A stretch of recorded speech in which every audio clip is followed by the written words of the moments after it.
الحمدللہ رب العالمین والصلاة والسلام علی سید المرسلین اما بعد۔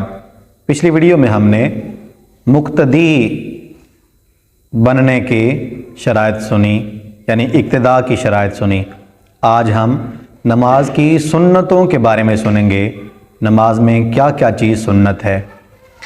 نمبر 1، تکبیر تحریمہ کے لیے ہاتھ اٹھانا، یہ سنت مبارکہ ہے۔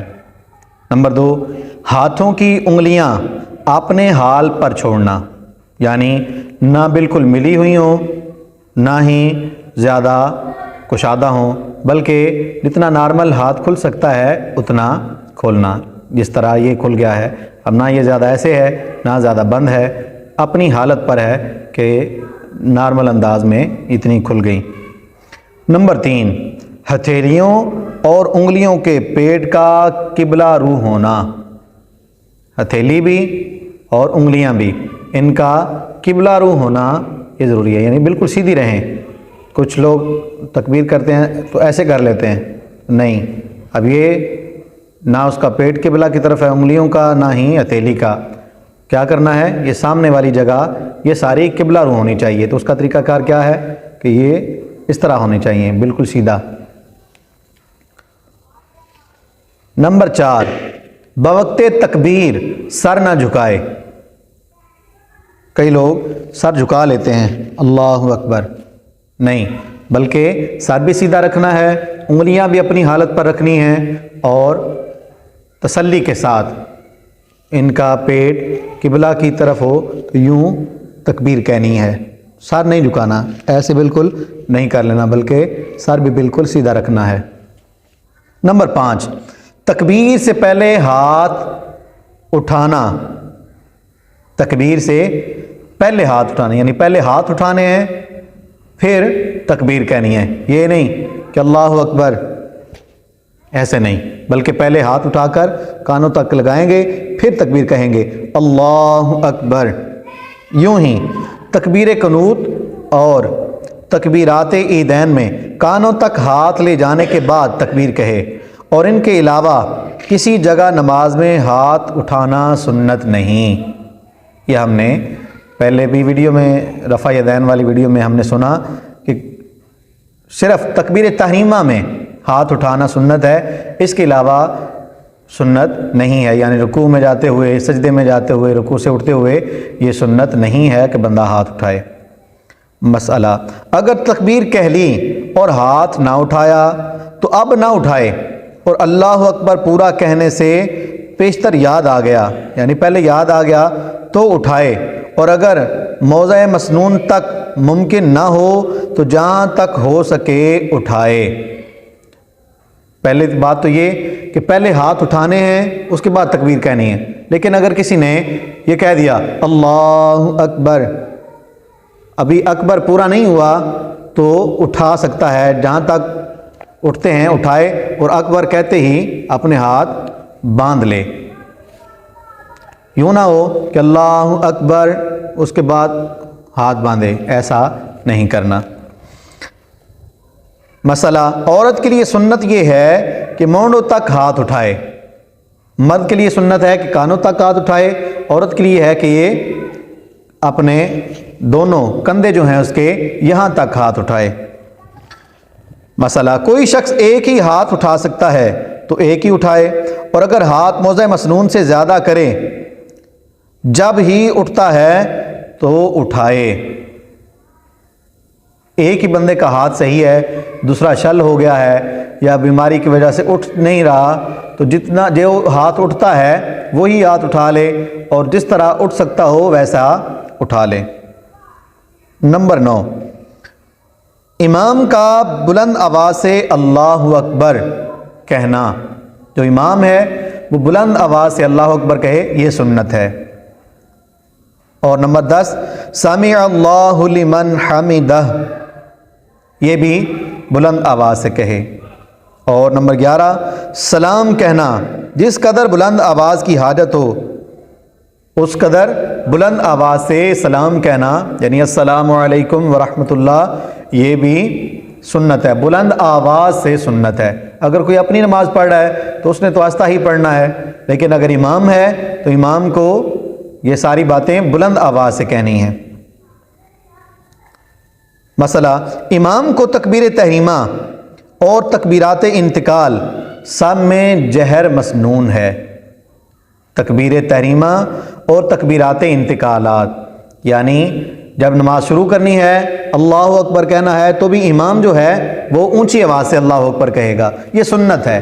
اور جب رکوع میں جائیں گے تب بھی اونچی آواز میں کہیں گے امام صاحب، اور اگر رکوع سے اٹھیں گے سمع اللہ لمن حمیدہ کہیں گے تو وہ بھی بلند آواز سے، سجدے میں جائیں گے تو وہ بھی بلند آواز سے، یوں سلام تک جو بھی کام کریں گے بلند آواز سے تکبیرات کہیں گے۔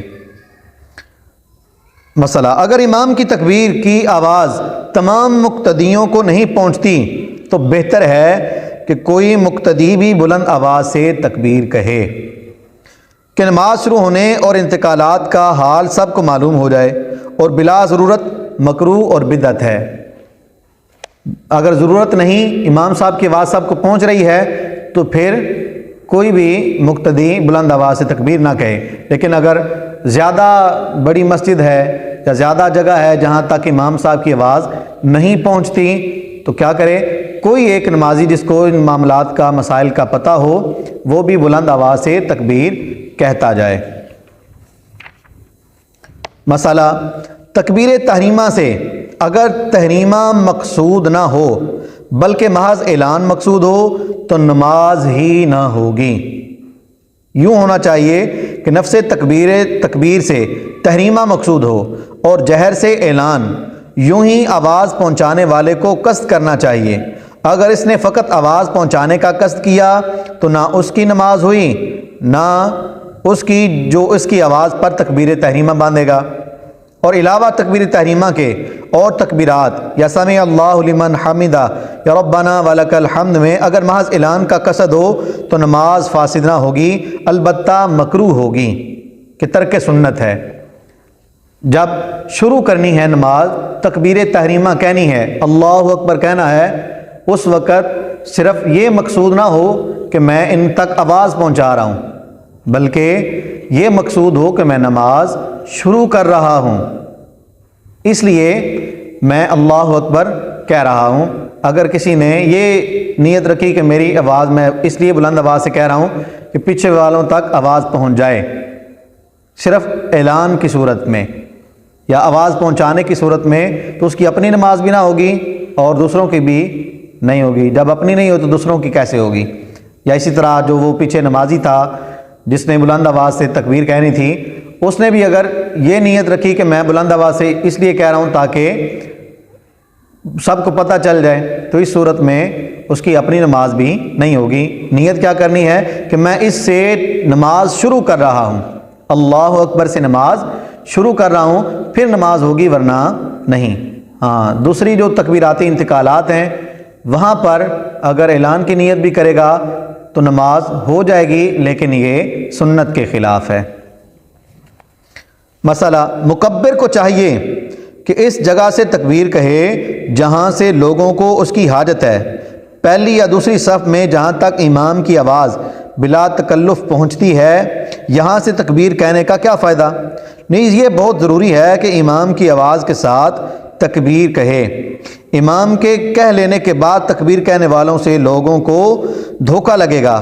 نیز یہ کہ اگر مکبر نے تکبیر میں مد کیا تو امام کے تکبیر کہہ لینے کے بعد اس کی تکبیر ختم ہونے کا انتظار نہ کریں بلکہ تشہد وغیرہ پڑھنا شروع کر دیں، یہاں تک کہ اگر امام تکبیر کہنے کے بعد اس کے انتظار میں 3 بار سبحان اللہ کہنے کے برابر خاموش رہا، اس کے بعد تشہد شروع کیا، ترک واجب ہوا، نماز واجب الاعادہ ہوئی۔ یہ امام صاحب کو بھی مسئلے کا پتہ ہونا چاہیے اور پیچھے اس مکبر کو بھی پتہ ہونا چاہیے کہ میں نے کیا کرنا ہے۔ یعنی اب امام نے اللہ اکبر کہا، امام نے جلدی کہہ لیا، اب یہ پیچھے سے لمبا کر رہا ہے، اللہ اکبر، اتنا لمبا کیا، اور امام صاحب سوچ رہے ہیں کہ میں ابھی یہ ختم کرے گا تو میں اگلا جملہ کہوں گا، تو اگر 3 مرتبہ سبحان اللہ کہنے کا وقت گزر گیا تو نماز واجب الاعادہ ہو گئی، کیونکہ واجب ہی چھوڑ دیا۔ تو ایسا نہیں کرنا، بلکہ امام صاحب اللہ اکبر کہیں گے، ساتھ ہی اپنا جو دوسرا ان کا کام ہے وہ شروع کر دیں گے۔ مثال کے طور پر وہ اٹھے ہیں، سمیع اللہ لمن حمیدہ انہوں نے کہا، تو جو مکبر ہے، تکبیر کہنے والا ہے، وہ بھی ان کے ساتھ ہی جیسے ہی سمیع اللہ کہیں گے وہ ربنا لک الحمد کہے گا۔ اور اس میں وہ لمبا اگر کرتا ہے تو امام صاحب اپنا اللہ اکبر کہہ کر سجدے میں چلے جائیں۔ اگر انہوں نے ایسا نہیں کیا بلکہ اس کا انتظار کیا اور 3 مرتبہ سبحان اللہ کہنے کی مقدار وقفہ گزر گیا تو یہ نماز واجب الاعادہ ہو جائے گی۔ تشہد پڑھنا تھا، تشہد نہیں پڑھا، ابھی اس کا انتظار کر رہے ہیں کہ یہ ختم کرے تو میں شروع کروں، تو اس صورت میں نماز واجب الاعادہ ہو جائے گی۔ لہٰذا امام کو بھی پتہ ہونا چاہیے کہ میں نے مکبر جس کو بنایا ہے اس کو کیسے لے کر چلنا ہے، اور مکبر کو بھی پتہ ہو کہ میں نے امام صاحب کے پیچھے کس طرح تکبیر کہنی ہے اور کس طرح اپنی بھی اور دوسروں کی بھی نماز بچانی ہے۔ مسئلہ، مقتدی اور منفرد کو جہر کی حاجت نہیں، صرف خود اتنا ضروری ہے کہ خود سن سکیں۔ جو اکیلا نماز پڑھ رہا ہے وہ صرف اتنی آواز میں کہے گا کہ اس کے کانوں تک اس کی آواز پہنچ جائے، اتنا کافی ہے۔ وہ بلند آواز سے اللہ اکبر، تکبیرات تحریمہ یا اور تکبیرات انتقالات نہیں کہے گا۔ نمبر 12 یا 12ویں سنت، بعد تکبیر فوراً ہاتھ باندھ لینا۔ تکبیر کے فوراً بعد ہاتھ باندھ لینا، کیسے؟ یوں کہ مرد ناف کے نیچے دائیں ہاتھ کی ہتھیلی بائیں کلائی کے جوڑ پر رکھے، چھنگلیاں اور انگوٹھا کلائی کے اگل بغل رکھے اور باقی انگلیوں کو بائیں کلائی کی پشت پر بچھائے، اور عورت اور خنثی بائیں ہتھیلی سینہ پر چھاتی کے نیچے رکھ کر اس کی پشت پر داہنی ہتھیلی رکھے۔ بعض لوگ تکبیر کے بعد ہاتھ سیدھے لٹکا لیتے ہیں پھر باندھتے ہیں، یہ نہ چاہیے، بلکہ ناف کے نیچے لا کر باندھ لے۔ مد کے لیے کیا ہے؟ تکبیر کہی اللہ اکبر تو کیا کرے؟ یہ الٹی ہتھیلی، اس کی یہ جو کلائی ہے، یہ کلائی یہاں پر انگوٹھا اور چھوٹی انگلی اس کو اگل بغل کر لے، 3 انگلیاں سامنے، اور یہ جو ہتھیلی ہے یہ اس ہتھیلی کے پچھلی سائڈ پر آنی چاہیے، یہاں پر یوں رکھ کر اب کہاں پر رکھنے ہیں؟ ناف کے نیچے۔ ہاتھ ناف کے نیچے باندھنا ہے۔ کچھ لوگ ناف کے اوپر باندھ رہے ہوتے ہیں، کچھ بالکل ناف کے اوپر باندھ رہے ہوتے ہیں، ایسا نہیں کرنا، ناف کے نیچے باندھنا ہے۔ اور کچھ لوگوں کا یہ بھی ذہن ہوتا ہے، خیال ہوتا ہے کہ نیچے ناف کے نیچے تو گندی جگہ ہے، یہاں پر تو ہاتھ نہیں باندھنے چاہیے، ایسا نہیں ہے۔ اگر گندی جگہ ہو تو پھر تو نماز ہی نہ ہوگی۔ جو ہم نے پہلی ویڈیو میں سنا کہ نمازی کا جسم، کپڑے اور وہ جگہ جہاں پر وہ نماز پڑھ رہا ہے وہ پاک ہونا ضروری ہے۔ تو جب پاک ہے، نماز پڑھ رہے ہیں، تو آپ ہاتھ وہیں پر رکھیں گے جہاں پر سنت ہے، جو ہمیں بتایا گیا ہے طریقہ، اسی کے مطابق کریں گے، اپنی عقلیں یا اپنی سائنس نہیں لڑائیں گے۔ عورت کیا کرے گی؟ عورت اور خنثی، یعنی وہ جو نمبر 2 نا عورت ہو، وہ کیا کریں؟ ہاتھ کاندھوں تک اٹھائیں گے اور باندھیں گے کہاں پر؟ چھاتی کے نیچے سینے پر ہاتھ باندھیں گے، اور ان کی ہتھیلیاں ایسے یوں رکھیں گے وہ۔ تو یہ طریقہ کار ہے عورتوں کے لیے۔ مردوں کے لیے کیا ہے کہ وہ ناف کے نیچے رکھیں، یہ سنت مبارکہ ہے۔ مسئلہ، بیٹھے یا لیٹے نماز پڑھے جب بھی یوں ہی ہاتھ باندھے۔ ہاتھ باندھ رہے ہیں تو ناف کے نیچے، چاہے بیٹھ کر نماز پڑھیں چاہے لیٹ کر پڑھیں، ہاتھ ناف کے نیچے ہی باندھیں گے۔ مسئلہ، جس قیام میں ذکر مسنون ہو اس میں ہاتھ باندھنا سنت ہے، تو ثنا اور دعائے قنوت پڑھتے وقت اور جنازہ میں تکبیر تحریمہ کے بعد 4تھی تکبیر تک ہاتھ باندھے، اور رکوع سے کھڑے ہونے اور تکبیرات عیدین میں ہاتھ نہ باندھے۔ جس نماز میں قیام کے بعد ذکر مسنون ہو یعنی کچھ اور پڑھنا ہو تو پھر کیا کریں گے؟ ہاتھ باندھنا سنت ہے. جیسے ثنا پڑھی یا دعائے قنوت پڑھنی ہے تو اس صورت میں ہاتھ باندھنا سنت ہے. تکبیر قنوت کہی اللہ اکبر تو اب ہاتھ چھوڑ نہیں دیں گے بلکہ ہاتھوں کو باندھ لیں گے. ایسے ہی جب عیدین میں اللہ اکبر کہیں گے یعنی تکبیرات کہیں گے پہلی رکعت میں تو اس کے بعد ہاتھ باندھ لیں گے, ہاتھوں کو کھلا نہیں چھوڑے رکھیں گے. یہ 12 سنتیں اور کچھ مسائل آج کی ویڈیو میں ہم نے سنے. انشاءاللہ بقیہ سنتیں اگلی ویڈیو میں ہم سنیں گے اور آخر تک جب ہم سنیں گے تو یہ پتہ چلے گا کہ نماز کے اندر کتنی سنتیں ہیں. یعنی اگر آج ہم غور کریں تو 11 سنتیں تو صرف تکبیر تحریمہ کی ہیں اور 12ویں ہاتھ باندھنے کی. تو یہ کس قدر نماز میں سنتیں ہیں کثرت کے ساتھ. اگر ہم ان سب سنتوں پر عمل کریں گے تو ہمیں کتنا زیادہ ثواب ملے گا. اللہ کرے کہ ہم نماز کو سنت طریقے کے مطابق پڑھنے والے بنیں, سنتوں کو ادا کرنے والے بنیں تو انشاءاللہ ہماری دنیا بھی بہتر ہوگی اور ہماری آخرت بھی بہتر ہوگی. اللہ کریم ہمیں عمل کی توفیق عطا فرمائے.